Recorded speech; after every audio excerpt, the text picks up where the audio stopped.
आज हम डिस्कस करेंगे हार्ट बीट के बारे में। हार्ट बीट कहा जाता है दिल की धड़कन को। और ये कब होती है? जब हमारा हार्ट, हमारा दिल जो है वो अपना एक साइकिल कंप्लीट करता है, जिसमें वो एक बार उसके मसल्स जो हैं वो कॉन्ट्रैक्ट करते हैं और एक बार रिलैक्स करते हैं। इसको समझने के लिए हम अपने सामने एक और डायग्राम ले आते हैं, जैसे कि यहाँ पर हम अपने सामने डायग्राम ले आए हैं और इसमें हम देख रहे हैं कार्डिक साइकिल। कार्डिक साइकिल ये बता रहा है यहाँ पर हमें वन हार्ट बीट को, यानी एक हार्ट बीट जो है जिसमें एक बार हार्ट के मसल्स जो हैं वो कॉन्ट्रैक्ट कर रहे हैं और एक बार रिलैक्स करते हैं। अभी हम मज़ीद इन डिटेल भी देखेंगे कि वो किस तरह से करते हैं। तो अगर हम ह्यूमन हार्ट की बात करें, तो जब हम जो हैं वो कोई एक्सरसाइज नहीं करे, कोई हार्ड वर्क नहीं करे, तो उस टाइम पर हमारा दिल जो है वो 1 मिनट में 72 टाइम्स बीट करता है। यानी 1 मिनट में 70 to 72 टाइम्स जो है वो हमारी हार्ट बीट होती है। और हार्ट की साउंड की बात करें तो ये ऑडिबल है, हम इसको सुन सकते हैं। जैसे कि अगर आप अपना कान दिल के करीब, किसी के दिल के करीब लेकर जाते हैं, तो आपको वहां पर एक आवाज सुनाई देती है। और वो आवाज कैसी होती है? जैसे कि लब डब, इस तरह की आवाज जो है वो सुनाई देती है। या फिर अगर आप स्टेथोस्कोप से सुने तो उसमें भी आपको बहुत ज्यादा क्लियर आवाज आती है लब डब साउंड की। तो अब हम थोड़ा डिटेल में देखते हैं कि किस तरह से कार्डिक साइकिल जो है वो कंप्लीट होता है, किस तरह से ये साउंड प्रोड्यूस होती है। तो सबसे पहले हम बात कर लेते हैं साउंड, जो कि हम कह रही हैं कि लब की साउंड प्रोड्यूस होती है। अब ये जो साउंड है ये कब प्रोड्यूस होती है? जब वेंट्रिकल्स कॉन्ट्रैक्ट करते हैं। तो जैसे कि हम अपनी लास्ट वीडियोस में काफ़ी डिटेल में बात कर चुके हैं कि हमारे हार्ट के 4 चैम्बर्स होते हैं। जो ऊपर वाले चैम्बर्स हैं जिन्हें एट्रिया कहा जाता है, और जो नीचे वाले चैम्बर हैं जिन्हें वेंट्रिकल कहा जाता है, जैसे कि यहाँ पर हम देख रहे हैं। तो जब वेंट्रिकल जो है वो कॉन्ट्रैक्ट करते हैं, तो उस टाइम पर जो एट्रियोवेंट्रिकुलर वॉल्व होती हैं, जैसे कि यहाँ पर हम अपने सामने ये डायग्राम ले आए हैं और इस डायग्राम में हम इन वॉल्व्स को देखेंगे।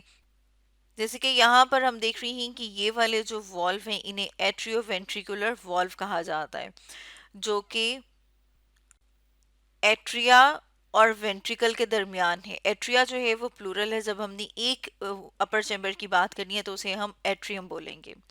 और इसमें से भी हम देखते हैं कि जो लेफ्ट आर्ट्रियम और लेफ्ट वेंट्रिकल के दरमियान में जो वॉल्व मौजूद है इसे माइट्रल वॉल्व कहा जाता है। और यहाँ पर जो राइट आर्ट्रियम और राइट वेंट्रिकल के दरमियान में जो वॉल्व मौजूद है इसे ट्राइकस्पिड वॉल्व कहा जाता है। और जब ये दोनों वॉल्व बंद होते हैं तो उस टाइम के ऊपर जो साउंड प्रोड्यूस होती है उसे लब बोलते हैं।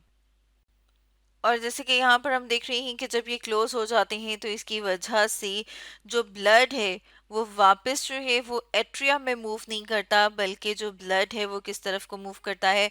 लेफ्ट वेंट्रिकल की बात करें तो लेफ्ट वेंट्रिकल से ब्लड जो है वो जाता है एओर्टा में, ताकि वहां से इस ब्लड को बॉडी तक पंप किया जाए। जैसे कि इस डायग्राम में भी हम देख रहे हैं कि जो लेफ्ट वेंट्रिकल में ब्लड है वो रेड कलर से शो किया हुआ है, जो ये बता रहा है कि यहाँ पर ऑक्सीजनेटेड ब्लड है, जिसमें ऑक्सीजन की कंसंट्रेशन ज़्यादा होती है।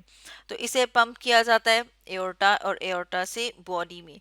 राइट वेंट्रिकल की बात करें तो राइट वेंट्रिकल में हम देख रहे हैं जो ब्लड है वो ब्लू कलर का, जो ये बता रहा है कि ये डीऑक्सीजनेटेड ब्लड है।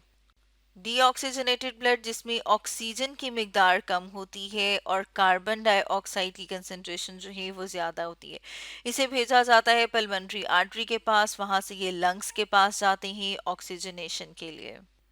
अब अगर हम ये बात करें कि जो डब की साउंड है वो कब प्रोड्यूस हो रही होती है, तो जो डब की साउंड है वो तब प्रोड्यूस होती है जब पल्मोनरी वॉल और एओर्टिक वॉल जो है वो क्लोज होते हैं। यहाँ पर हम देखें तो ये ओपन है, लेकिन मैं इन्हें इंसर्कल कर रही हूँ ताकि हमें ये पता लग जाए कि ये कौन सा वॉल्व है। ये जो है ये पल्मोनरी वॉल्व है और ये यहाँ पर इस रीजन में मौजूद होता है एओर्टिक वॉल्व, और जब ये जो है ये क्लोज हो जाते हैं तो इनके क्लोज होने से जो साउंड हमें सुनाई देती है वो डब की साउंड है।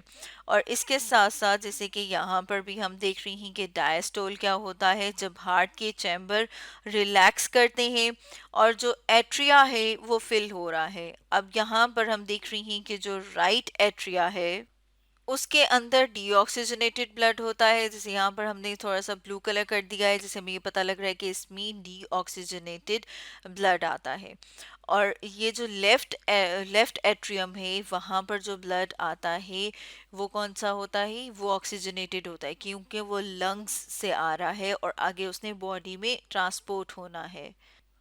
और जब एट्रिया कॉन्ट्रैक्ट करते हैं तो एट्रिया के कॉन्ट्रैक्ट होने से जो ब्लड है वो अब कहाँ पर आ जाएगा, ब्लड जो है वो एट्रिया से वेंट्रिकल्स में आ जाएगा। जैसे कि यहाँ पर हम अपने सामने इस डायग्राम में देख रही हैं कि अब जो एट्रियम है वो क्या होंगे, वो अपने आप को एम्प्टी करेंगे और ब्लड को पंप किया जाएगा वेंट्रिकल में, राइट एट्रियम से राइट वेंट्रिकल में, लेफ्ट एट्रियम से लेफ्ट वेंट्रिकल में। और ब्लड जो है वो यहाँ पर आ गया, और उसके बाद ये जो एट्रियम है ये कॉन्ट्रैक्ट करेंगे जैसे कि हमने पहले बात की है, और उस टाइम पर जो साउंड प्रोड्यूस होती है वो साउंड लब की होती है, जिसमें हमने बात की थी कि एट्रियो वेंट्रिकुलर वॉल्व क्लोज होती हैं। और इस तरह से हम देखते हैं कि एक कंप्लीट साइकिल होता है, और जब एक साइकिल कंप्लीट होता है तो उसे हम कहते हैं हार्ट बीट। हार्ट बीट जिसे कि दिल की धड़कन कहा जाता है। तो स्टूडेंट्स, आज हमने डिस्कस किया हार्ट बीट के बारे में।